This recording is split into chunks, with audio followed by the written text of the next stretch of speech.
Meus prezados telespectadores e minhas prezadas telespectadoras, boa noite. Farmacêutica formada pela Universidade Estadual de Maringá, ela é mestre e doutora pelo Instituto Nacional Politécnico de Lorraine, na França, e especialista em gestão estratégica da tecnologia e inovação pela Universidade Tecnológica Federal do Paraná.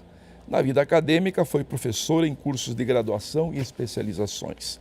É fundadora da Prate Dona Dulce, a maior indústria de medicamentos genéricos do país, sediada em Toledo, onde ainda atua em áreas como pesquisa e inovação.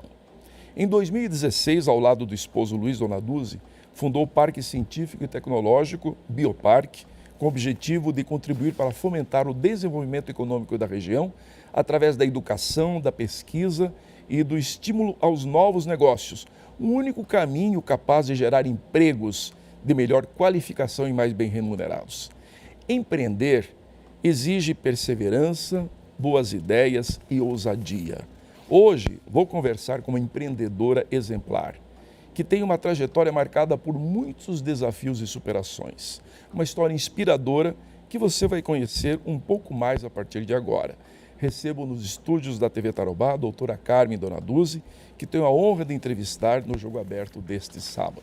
Obrigada. Boa noite, Carmen. Boa noite. Seja bem-vindo, obrigado por atender o meu convite, que já foi feito há algum tempo já, né? Exatamente. E agora deu uma boa coincidência de poder tê-la aqui com a gente, até porque também a pandemia nos deu um pouco mais de tranquilidade para podermos nos locomover, e aí você veio até aqui. Muito obrigado. Eu é que agradeço, é sempre um prazer poder compartilhar um pouquinho da nossa história e para que as outras pessoas também consigam se inspirar um pouquinho naquilo que nós fizemos e que tenham um pouco mais de coragem para enfrentar alguns desafios que até para saber que nem tudo é sempre cor-de-rosa, né? Exatamente, eles existem, mas são passíveis de serem resolvidos, é por isso que nós continuamos. Carmen, você graduou-se em farmácia, depois foi para a França fazer mestrado e doutorado, indicando, aparentemente, uma tendência para a carreira acadêmica. Você já se imaginava, naquele momento, uma futura empreendedora na iniciativa privada? Não, porque, a princípio, a ideia era de que eu continuar trabalhando com pesquisa. E, Caio, é uma coisa impressionante, apesar de nós ter montado a Prate Dona Dulce, de nós ter começado, eu sempre digo que nós começamos com as panelas da cozinha, nós desenvolvemos o que existe dentro da Prate, é claro, isso não foi a Carmen sozinha, isso foi todo um grupo de pessoas e que ainda trabalham hoje, e que eu trabalho com eles e tudo, mas quando as coisas rodam, a Carmen voltou a fazer pesquisa e inovação dentro da Prate Dona Dulce, porque eu sou do grupo da pesquisa e desenvolvimento, o que é a minha grande paixão. Conte-nos um pouco, então, Carmen, aí sobre a sua infância, como você conheceu o Luiz, esse despertar do interesse pela farmácia e bioquímica. Bom, éramos criança, nós conhecemos em Toledo, em Santa Helena, onde os nossos pais eram vizinhos.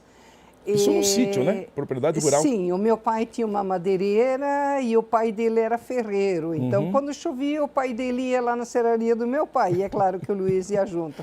E a Carmen, nesse período, nem andava por lá.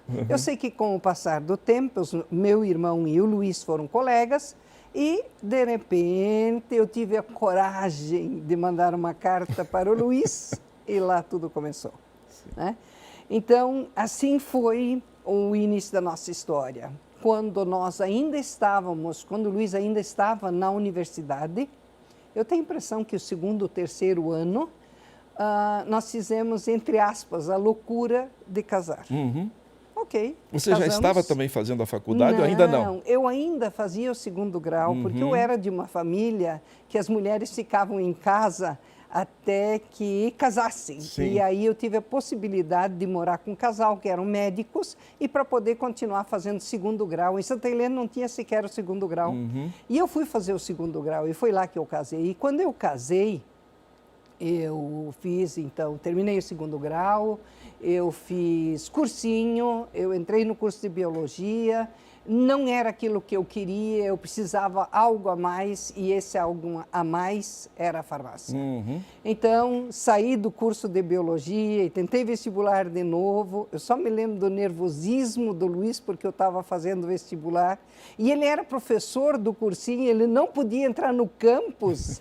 Então, você imagina como é que fica aquela coisa, né? Bom, mas eu fiz o vestibular e eu passei para a farmácia e assim eu fiz a farmácia.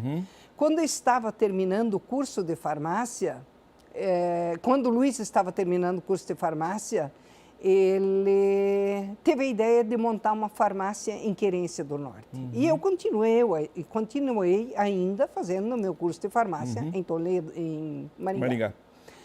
E nessa brincadeira eu ia todo final de semana e tudo isso, e o Luiz sempre insatisfeito com aquilo que estava fazendo, porque de certa maneira, quando você está num pequeno município onde você tem o padre, o médico, muitas vezes o médico não pode atender e quem vai atender é o farmacêutico.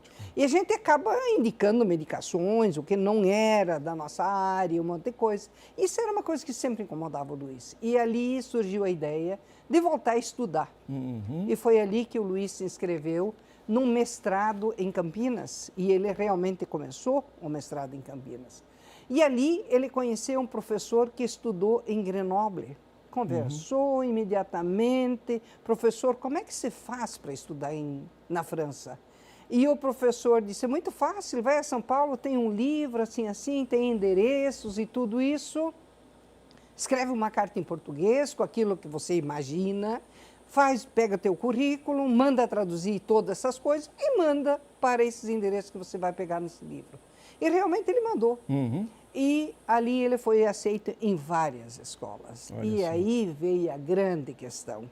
Em que escola nós vamos? Que dilema. Nós não, porque que dilema bom, né? Eu ainda estava terminando o último ano do curso universitário. E aí escolhemos Nancy, na França, e foi para lá. E, Caio, você conhece bastante da nossa história. Você recém estava relatando a história da rainha, da Prata e Dona Dúzia. Essas coisas assim, vapt-vupt, nós estamos lá. E assim foi a nossa ida, a ida do Luiz para a França.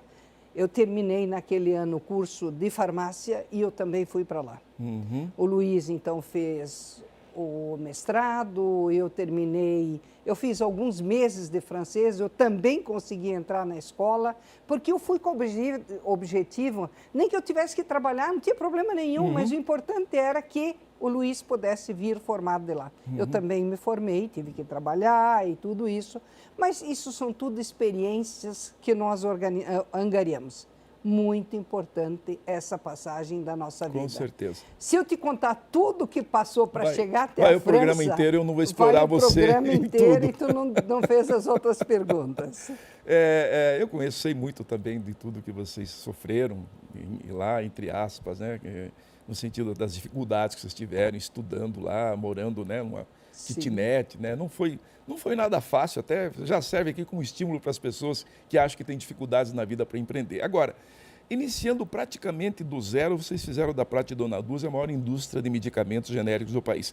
Quais foram, já nesta trajetória da Prata, Carmen, os grandes desafios e obstáculos enfrentados, superados, nessa caminhada que tem quase 3 décadas, né? Bom, se a gente for pensar em tudo o que aconteceu, a gente pensa... Primeiro, nós começamos com algo que era extremamente novo para nós, porque, afinal de contas, tanto eu como o Luiz tínhamos um doutorado. Né? Então, a parte técnica para nós era fácil, mas a parte relacionada à legislação era desconhecida para nós. E também na Anvisa, aquilo que hoje a Anvisa, que antes era Ministério da Saúde, as coisas não estavam claras. Para obter um registro de um produto, as coisas demoravam anos e anos e anos, e foi o que nós também sofremos. Então, isso foi um desafio que não tem tamanho. E aí nós começamos a fazer medicamentos e começamos a vender. Nós já fazíamos medicamentos e isso começou no plano Collor, né? Lá nós ficamos, como diz o português, sem eira nem beira e começamos fazendo chá na mesa da cozinha. Quando viemos aqui para Toledo, nós começamos a fazer outros produtos e assim começamos a registrar nossos produtos e tudo isso. Então, isso é uma coisa, assim, extremamente difícil. Muitos altos, muitos baixos. Quando você começa um projeto como esse, você não tem dinheiro. As pessoas não acreditam em você, naquilo que você diz. É o primeiro grande desafio, né? É o primeiro grande desafio. Quem vai acreditar? Eu cheguei em Toledo para pedir terrenos. Eu queria um terreno em comodato. Assim como passei por Cascavel e outros municípios, e as pessoas possivelmente olharam para mim e disseram assim, o que essa doida está fazendo por aí?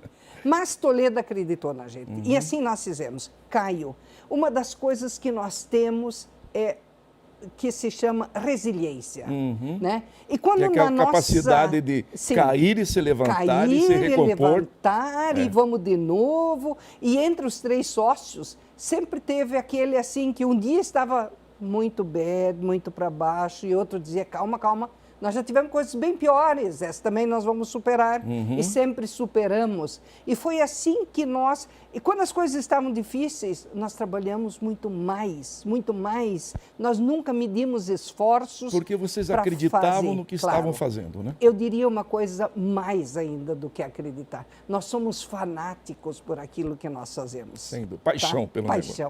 Paixão. Isso faz parte de qualquer empreendedor, né? Sim. Carmen, antes da gente concluir esse primeiro bloco, como você vê a participação da mulher no empreendedorismo hoje? Porque nós temos 2 dificuldades, né? Ser empreendedor já é difícil, né? E o Brasil tem, os brasileiros têm muito talento para empreender. O que existe é dificuldade, falta de apoio. E ser mulher ainda é pior, né? Olha, Caio, eu não vejo isso dessa maneira pelo seguinte, nós temos várias diretoras dentro da Prate Dona Dulce, inclusive eu brinco que é a minha chefe, a Letícia Recchia, que é minha chefe, entre aspas, e é uma mulher, assim como temos a Laura, assim como temos a Bárbara. E as nossas pessoas são respeitadas da mesma forma que nós respeitamos os homens. Então, isso é muito da cabeça de quem direciona uma empresa dessa. Exatamente. Não é que as mulheres são um problema. 4 meses tem que ficar em casa, porque tem um bebê, porque tem tudo isso. Isso é uma coisa perfeitamente normal e depois elas voltam. Claro. Caio, eu tenho a sensação que as mulheres trabalham com muito afinco, elas são muito dedicadas. Leais, né? A lealdade é um caráter, um traço interessante da mulher, né? Exatamente. Então, de manhã cedo, as nossas mulheres estão lá, estamos trabalhando. E ninguém nunca olhou assim e falou, nossa, mas você é mulher e você já está aqui, coisa assim. Não tem nada disso. Então, isso parte dos homens de não respeitar as mulheres. Eu acho que parte muito isso. Também, no caso da Prate Dona Dulce, que é uma empresa que você e o Luiz fizeram, parte também daquilo que você falou, da cultura da empresa, né? Exatamente. A cultura da empresa, de valorizar homem e mulher do mesmo modo. Né? Somos iguais. Exatamente. Somos iguais. Quem sabe para levantar peso, nós não temos exatamente a mesma força, mas é isso, nós temos os homens para nos ajudar. Sim. Mas eu diria pela dedicação e por todos os outros parâmetros, eu acho que as mulheres são tão capazes como os homens. Então não tem nada disso. Na nossa empresa, eu não posso falar que existe alguma diferença. Eu acho que houve realmente, nos últimos anos, uma valorização maior. A mulher adquiriu o espaço que ela sempre mereceu ter nas empresas e em todas as outras atividades, né? Caio, só para terminar esse pedacinho, é o seguinte, as mulheres têm que saber se valorizar. Exatamente. Elas têm que saber que tamanho é o seu eu dentro de um grupo. Se você se dá o devido respeito, você jamais vai ter problemas ali dentro. Eu acho que é isso que acontece dentro da nossa empresa. Nós nunca tivemos problema nenhum. Então, isso é importante. Nós vamos a um rápido intervalo e já retornamos entrevistando a doutora Carmen Dona Dulce, sócia fundadora da Prate Dona Dulce e do Bioparque. Já voltamos.